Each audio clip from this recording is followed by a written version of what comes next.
So hello guys, welcome to our new video. आज हम बात करेंगे इंग्लैंड वर्सेस ऑस्ट्रेलिया के बीच में खेले जाने वाले चौथे ओडीआई के ड्रीम 11 प्रेडिक्शन की, जो कि रहेगा venue Lord's cricket ground London में।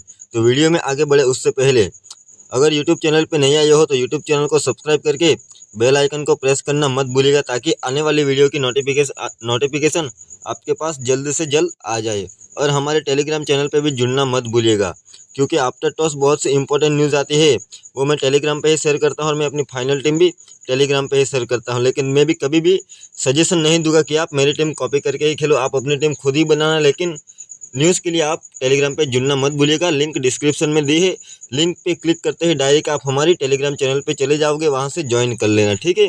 तो देखो, वीडियो में आगे बात करते हैं ओडीआई स्टैटिस्टिक्स की। तो देखो, यहाँ पे टोटल है ना, ओडीआई में 69 मुकाबले खेले गए हैं, जिसमें बैटिंग फर्स्ट ने 33 मुकाबले विन किए हैं, तो बैटिंग सेकंड ने 33 मुकाबले विन किए हैं। तो बैटिंग फर्स्ट सेकंड का यहाँ पे ओवरऑल देखा जाए तो मतलब सेम ही रहेगा। एवरेज बैटिंग स्कोर की बात करें फर्स्ट की, तो 243 का एवरेज बैटिंग स्कोर रहेगा फर्स्ट इनिंग में। लेकिन जो मेन रहेगा, जो रिसेंटली लास्ट मुकाबले खेले गए हैं ये वेन्यू पे, उसमें से बैटिंग फर्स्ट ने 8 मुकाबले विन किए हैं। तो यहाँ पे देखो, रिसेंटली देखा जाए तो बैटिंग फर्स्ट का कहीं ना कहीं थोड़ा एडवांटेज मिलने ही वाला है, ठीक है। ठीक है।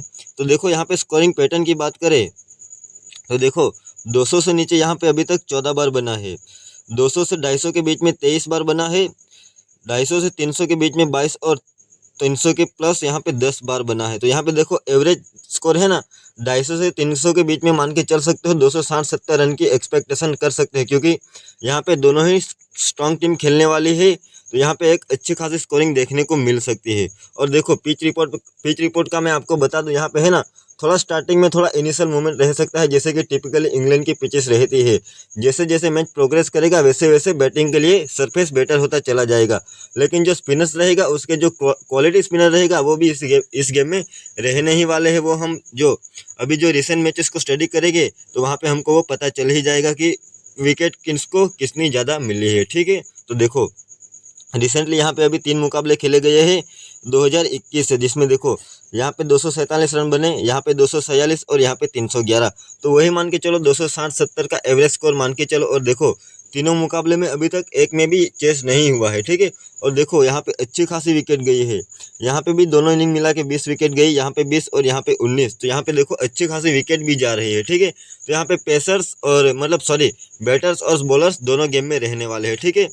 टोटल विकेट्स की बात करें तो टोटल यहाँ पे 59 विकेट गई है, जिसमें से 38 पेस को विकेट मिली है, तो 19 स्पिन को विकेट मिली है। तो देखो, पेसर्स को कहीं ना कहीं ज़्यादा विकेट मिलती है, क्योंकि देखो, स्पिन के कंपैरिजन में पेसर्स ओवर्स भी ज़्यादा करते हैं और डेथ में भी गेंदबाजी कर लेते हैं, तो वहाँ पे पेसर्स को थोड़ा एडवांटेज मिल जाता है। लेकिन फिर भी यहाँ पे 59 में से 19 स्पिन को विकेट गई है, तो यहाँ पे स्पिन भी कहीं ना कहीं गेम में रहने वाला है। जैसे कि जो क्वालिटी स्पिनर रहेगा, जैसे कि आदिल रशीद और एडम जेम्पा, दोनों ही इंपॉर्टेंट बनने वाले हैं आज के मुकाबले में। तो दोनों में से एक ना एक को तो लेके ही चलने की कोशिश करेंगे, ठीक है। तो देखो, वेन्यू से मोस्ट रन्स की बात करें तो देखो, स्मिथ की यहाँ पे 3 मैच में 113 रन किए हैं, 37 की एवरेज है। मिचेल मार्श 1 में 64, ग्लेन मैक्सवेल 3 में 62, 20 की एवरेज है। अभी तक ये वेन्यू पे इतना कुछ खास नहीं किया है। लिविंगस्टन की बात करें तो 2 में 61, फिल शॉट 1 में 60। तो देखो, फिल शॉट ने यहाँ पे एक मुकाबला खेला है जिसमें 60 रन किए हैं। उसके अलावा मार्कस स्टोइनिस ने 2 मैच में 29 रन किए हैं, इतना कुछ खास रहने वाला नहीं है। तो वेन्यू से जो इंपॉर्टेंट रहने वाला है, जो एक प्लेयर निकल के मिल रहा है, वो है अपना स्टीवन स्मिथ। उसके अलावा मिचेल मार्श ने भी एक ही इनिंग खेली है, तो ज़्यादा उस पर हम रिलाई नहीं कर सकते हैं, ठीक है। तो वेन्यू से मोस्ट विकेट्स की बात कर लेते हैं तो देखो, मिचेल स्टार्क ने 3 मैच में 11 विकेट निकाले हैं, बहुत ही बढ़िया परफॉर्मेंस रहा है ये वेन्यू पे, और इम्पोर्टेंट भी रहने वाला है। आज मिचेल स्टार्क को क्या करने वाले हैं वो हम आगे डिस्कस करते हैं, और डीपली थोड़ा डिस्कस करेंगे, जिससे हमको और थोड़ा कंक्लूजन मिले कि मतलब और थोड़ा हम मिचेल स्टार्क को लेकर थोड़ा कॉन्फिडेंस हो जाएगा, ठीक है। रिस्ट ऑफ ले देखो, 2 में से तो देखो, दोनों लेफ्ट आर्म पेसर ने यहाँ पे बढ़िया परफॉर्मेंस किया है। आदिल रशीद 6 में 5, मतलब ऑलमोस्ट मैच के और विकेट इक्वली है, ठीक है। ब्राइडन कार्स 3 में 3, मैक्सवेल 3 में 2, जोफ्रा आर्चर 2 में 2। उसके अलावा बाकी सबका डिसेंट ही यार। तो देखो, स्टार्क रिस्ट टॉपली का ये 2 पेसर्स का यहाँ पे बढ़िया परफॉर्मेंस रहा है। हेड टू हेड बैटल्स की बात की जाए, टोटल 158 मुकाबले खेले गए हैं दोनों टीमों के बीच में, जिसमें ऑस्ट्रेलिया ने 90 मुकाबले विन किए हैं, तो इंग्लैंड ने 63। लेकिन मेरे ख्याल से लास्ट मुकाबला मैंने यहाँ पे इंक्लूड नहीं किया है, तो यहाँ पे 159 मैच मान लो।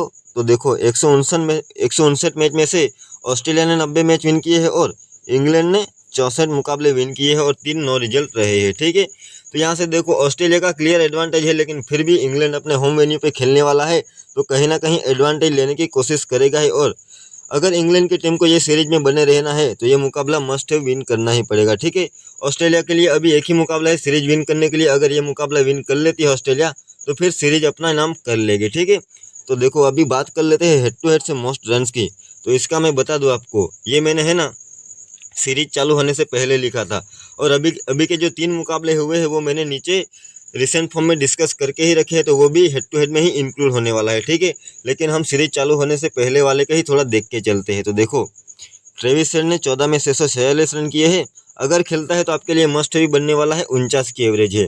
मिचेल मार्श 17 में 564 रन है, 35 की एवरेज से अभी तक 6 अर्धशतक किए हैं। मार्कस स्टोइनिस 20 में 448, आदिल रशीद 17 में 240 और कैमरन ग्रीन 2 में 67। यार ये मार्कस स्टोइनिस स्क्वाड में है या नहीं, मेरे को थोड़ा चेक करना पड़ेगा, मैं टेलीग्राम पे आपको बता दूंगा। ठीक है, तो देखो यहाँ से ट्रेविस हेड, मिचेल मार्श थोड़ा 2 इंपॉर्टेंट बन के आ रहे हैं। उसके अलावा देखो आदिल रशीद का तो हम बैटिंग से एक्सपेक्टेशन रख नहीं सकते। ठीक है, हेड टू हेड से मोस्ट विकेट्स की बात करें, आदिल रशीद 26 में 47, एडम जेम्पा 14 में 27, हेजलवुड 13 में 19, मार्श 18 में 19, जोफ्रा आर्चर 5 में 10। जोफ्रा आर्चर का हेड टू हेड में बढ़िया परफॉर्मेंस रहा है। उसके अलावा मार्कस स्टोइनिस 16 में 8, सैम करन 4 में 2। तो देखो सैम करन का भी यार देखो लाइनअप में शायद नहीं है। ठीक है, मतलब स्क्वाड में अभी के लिए नहीं है। तो हेड टू हेड से जो इम्पोर्टेंट रहने वाला है वो यही रहेगा, जो देखो ये ऊपर के जो 3 से 4 प्लेयर रहेंगे, जोश हेजलवुड, आदिल रशीद और एडम जम्पा, ये 3 ही आपके लिए इंपॉर्टेंट बनने वाले हैं। ठीक है, तो इन्हीं पे थोड़ा फोकस करके चलेंगे। उसके अलावा आगे बात करते हैं वीडियो में।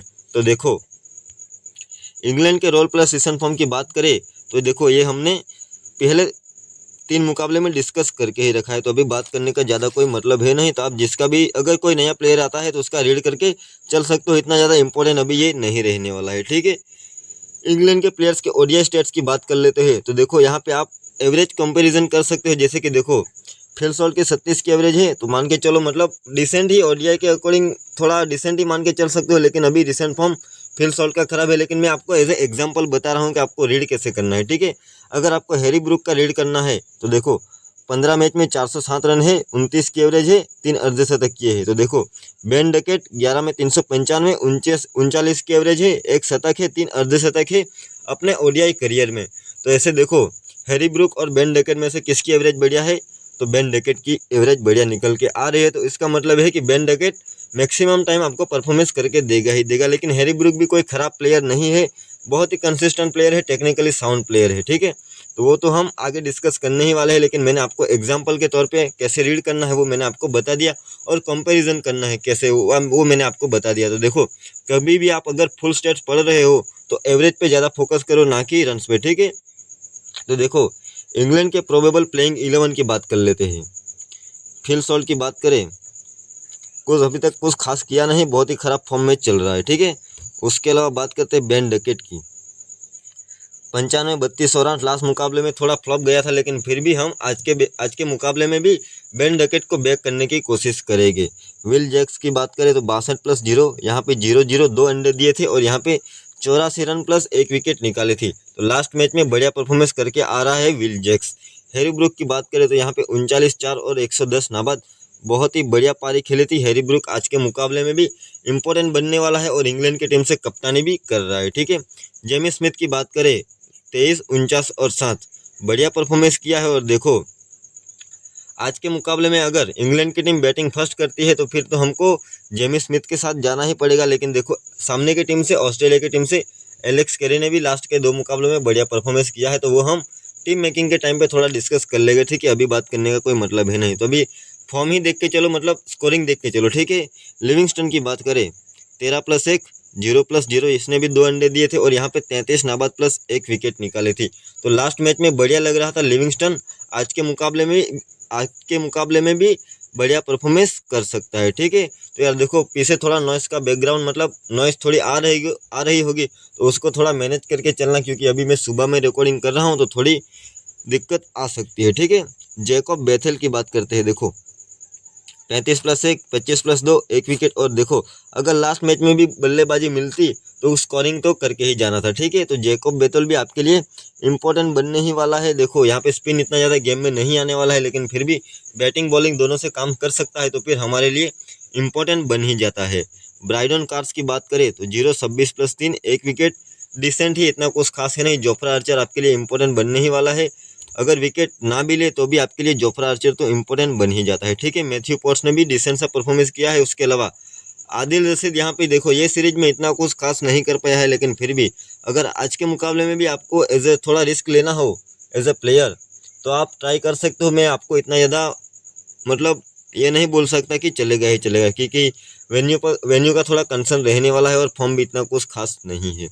ऑली स्टोन 1 विकेट निकाले थे, अगर खेलता है तो इम्पोर्टेंट बनता है। देखो मस्ट हैव तो नहीं बनता है, लेकिन फिर भी मेरे को पसंद है, ये प्लेयर बढ़िया गेंदबाजी करता है, ठीक है। फेस वाइज बॉलर्स की बात करें, पावर प्ले में Jofra Archer, Matthew Potts, Brydon Carse, middle phase में Adil Rashid, Brydon Carse, Livingstone और बाकी के जो भी गेंदबाज रहते हैं विल जैक्स वगैरह, जो भी डालने वाला हो मिडिल फेस में आके डाल के चला जाएगा, ठीक है। क्योंकि ओडीआई में मिडिल फेस बहुत ही लंबा होता है, 15 मतलब 10 ओवर से 40 ओवर तक मिडिल फेस रहता है, तो 30 ओवर का तो मिडिल फेस आपको मिल ही जाएगा, ठीक है। डेथ बॉलिंग की बात करें तो जोफ्रा आर्चर तो आएगा ही आएगा। उसके अलावा मैथ्यू पॉट्स और ब्राइडन कार्स आएगा, ठीक है।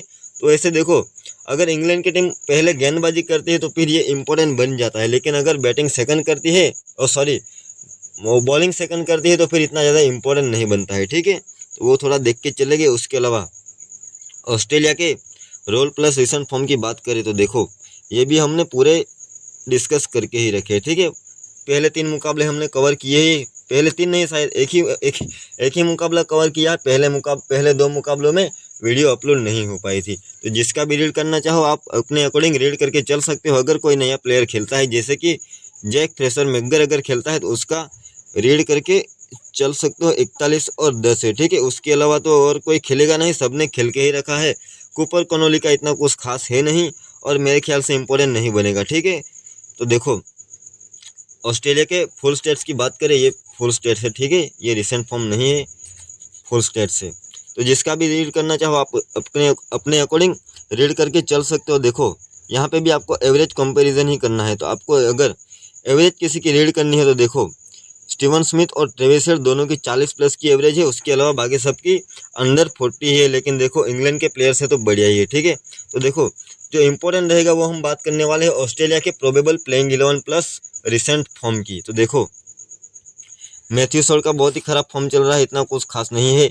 मिचेल मार्श ने 1 मैच में अच्छी पारी खेली थी, उसके अलावा 2 में फ्लॉप ही गया है। और देखो थोड़ा रिस्क लेके खेलता है तो थोड़ा अनकंसिस्टेंट रहता है, ज़्यादातर स्कोरिंग नहीं कर पाता है, ठीक है। एक आधे मैच में चल जाएगा, जैसे कि यहाँ पे 60 रन किए थे और देखो 30-40 रन भी करता है तो अच्छे स्ट्राइक रेट से रन्स करता है, तो हमको स्ट्राइक रेट्स के भी थोड़े पॉइंट मिल जाते हैं, ठीक है। स्टीवन स्मिथ की बात करें तो 32, 4 और 60 डिसेंट फॉर्म है। मैं तो मान के चलता हूँ बढ़िया ही फॉर्म है, ठीक है, अच्छे रिदम में लग रहा है मेरे को। कैमरन ग्रीन की बात करें 32+0, 42+2 बढ़िया फॉर्म में चल रहा है। कैमरन ग्रीन भी आपके लिए अगर खेलता है तो इम्पोर्टेंट बनने ही वाला है। मानस लाबुसाने की बात करें तो 77 नाबाद +3, 19 और 0 सॉरी। तो देखो पहले मुकाबले में अच्छा परफॉर्मेंस किया था, उसके अलावा बाकी 2 मुकाबलों में इतना कुछ खास नहीं किया है। एलेक्स कैरी ने बढ़िया इंप्रेसिव परफॉर्मेंस किया है, दोनों मुकाबलों में 70+ की बढ़िया इनिंग खेली है, ठीक है।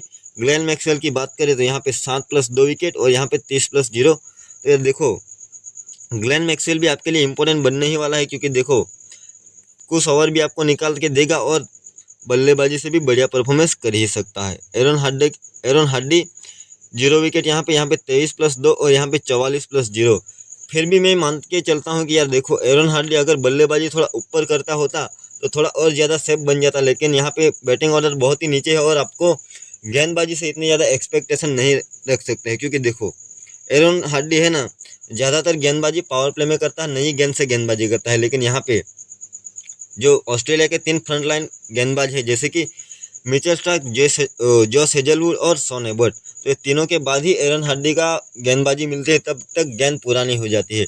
तो एरन हार्डी का विद द बॉल भी इतनी ज़्यादा इंपॉर्टेंस नहीं रहती है, लेकिन फिर भी विकेट तो निकाल सकता है, लेकिन जो अपनी स्ट्रेंथ पे गेंदबाजी नहीं करेगा, ठीक है। उसके अलावा शॉन एबर्ट ने कुछ खास नहीं किया है दोनों मुकाबले में, फ्लॉप ही गया है, 1 विकेट भी नहीं मिली है। मिचेल स्टार्क यहाँ पे 2 मुकाबलों में 5 विकेट निकाली है और देखो आज के मुकाबले में भी बहुत ही ज़्यादा इंपॉर्टेंट रहने वाला है। जॉस हेजलवुड की बात करें तो यहाँ पे 2 विकेट, यहाँ पे 0 विकेट। फिर भी यार जॉस हेजलवुड थोड़ा इंपॉर्टेंट बन ही जाता है, बढ़िया गेंदबाज रहता है। बेंच प्लेयर्स की बात करें ऑस्ट्रेलिया के तो देखो ट्रेविस हेड अगर खेलेगा तो आपके लिए इंपॉर्टेंट बनेगा ही बनेगा।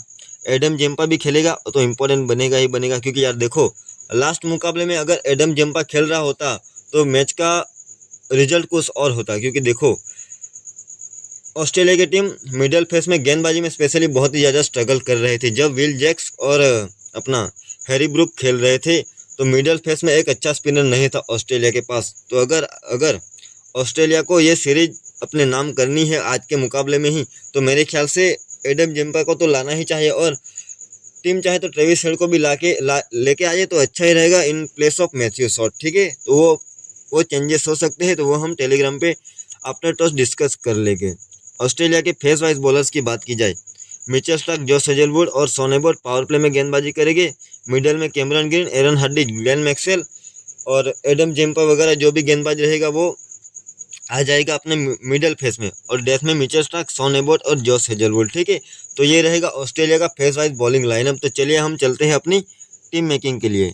तो बात करते हैं अगर हमारे स्मॉल लीग के ड्रीम 11 की टीम की, तो देखो विकेट कीपिंग सेक्शन से आपको फिल सॉल्ट खेलता हुआ मिलेगा, एलेक्स कैरी खेलता हुआ मिलेगा और जेमी स्मिथ खेलता हुआ मिलेगा, जिसमें फिल सॉल्ट ओपनिंग करेगा लेकिन विकेट कीपिंग नहीं करेगा। एलेक्स कैरी विकेट कीपिंग करेगा लेकिन थोड़ा 5-6 नंबर पे खेलेगा और जेमी स्मिथ का भी वही रोल रहेगा, सेम एलेक्स कैरी वाला, और विकेट कीपिंग भी करने वाला है। तो इसमें देखो फिल सॉल्ट का अभी के लिए फॉर्म का थोड़ा कंसर्न रहेगा, तो फिल सॉल्ट को तो हम ड्रॉप करके ही चलने वाले हैं। ठीक है, जिसमें एलेक्स कैरी और जेमी स्मिथ में से एलेक्स कैरी अभी के लिए सेफ है तो हम एलेक्स कैरी को ही लेके चलते हैं। लेकिन अगर इंग्लैंड की टीम पहले बल्लेबाजी करती है तो हम जेमी स्मिथ पे भी थोड़ा रिस्क लेके चल सकते हैं, लेकिन हो सकता है आप दोनों प्लेयर को भी लेके चलना चाहो तो वो भी कर सकते हो, लेकिन वो हम टॉस के बाद आफ्टर टॉस टेलीग्राम पे डिस्कस करने ही वाले हैं। जॉस इंग्लिश अभी के लिए नहीं खेलने वाला है, तो विकेट कीपिंग सेक्शन से अभी के लिए हम एलेक्स कैरी को ही लेके चलते हैं।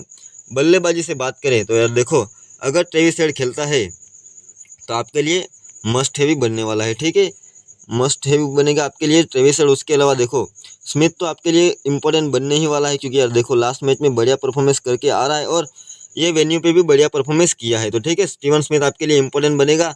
मिचेल मार्श का यार थोड़ा देखो थोड़ा हाई रिस्क रिवॉर्ड क्रिकेट खेलता है तो उसमें थोड़ा अपना विकेट थ्रो कर देता है, तो हम अभी के लिए मिचेल मार्श को भी थोड़ा ड्रॉप करके ही चलने वाले हैं। ठीक है, उसके अलावा देखो लाबुसाने की बात करें तो लाबुसानो ने लास्ट मैच में एक अच्छी नॉक खेली थी, उसके बाद दोनों मैच में फ्लॉप गया है। और देखो लाबुसाने भी थोड़ा टेक्निकली साउंड प्लेयर है स्टीवन स्मिथ के जैसे, लेकिन ज़्यादातर टाइम आपको स्कोरिंग करके ही देगा। लेकिन फिर भी मैं अभी के लिए थोड़ा लाबुसाने पे रिस्क लेके ही जाऊंगा, थोड़ा ड्रॉप करके ही जाऊंगा, क्योंकि अभी के लिए इतना ज़्यादा सेफ नहीं है।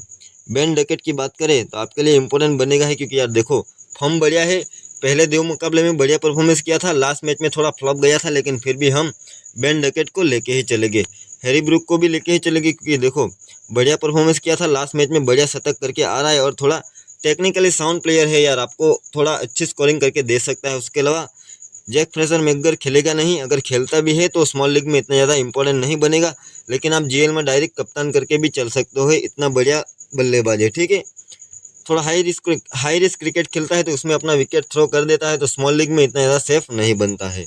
जॉर्डन कॉक्स की बात करें तो अभी के लिए खेलेगा नहीं, और खेलता भी है तो फिर बैटिंग लाइनअप थोड़ा देखना पड़ेगा, विकेट कीपिंग करेगा या नहीं करेगा वो थोड़ा देखना पड़ेगा, क्योंकि देखो जॉर्डन कॉक्स भी विकेट कीपिंग कर लेता है। ठीक है, ऑलराउंडर सेक्शन से बात करें ग्लेन मैक्सवेल आपके लिए इंपॉर्टेंट बनेगा ही बनेगा, लिविंगस्टन भी इंपॉर्टेंट बनेगा और कैमरन ग्रीन भी इंपॉर्टेंट बनेगा।